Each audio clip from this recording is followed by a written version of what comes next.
大家好，歡迎返嚟女偵探莎拉嘅頻道。唔知大家有冇試過，曾經係因為發現另一半多咗啲嘢而揭發出軌事件？今集係案例剖析，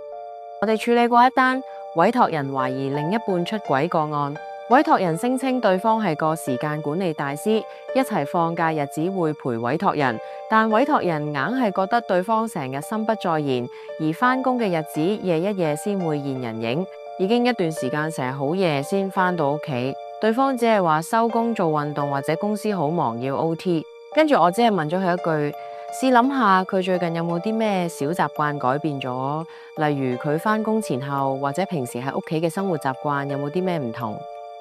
委託人諗咗陣，話有啊，佢最近開始帶多一對波鞋返工，不過佢話係收工之後換嚟做運動，其實識佢咁耐都未見過佢做運動。同埋佢個人都姿整咗，出門前會噴香水，會用多咗時間打扮先出門。仲有早排無啦啦買咗啲護理療程，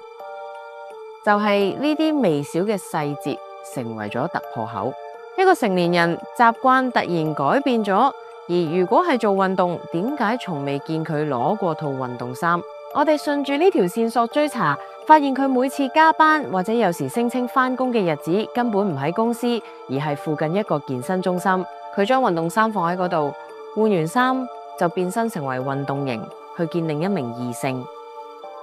搜證完畢後，將所有真相同證據都一一交俾委託人，而佢之後想點做就佢自己決定。洞察力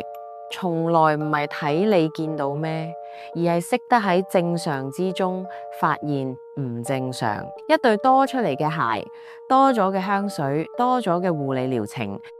你可以話只係多一個興趣或者習慣啫，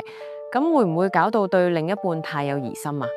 但往往有時喺呢啲時候，多咗一個人等緊佢，你都唔知。當然都要睇你自己本身索唔索到味，你嘅另一半又有冇啲多出嚟嘅嘢令你覺得奇怪？歡迎隨時聯絡我哋，預約見面詳談內情，等專業分析幫你揾出真相。所有對話絕對保密。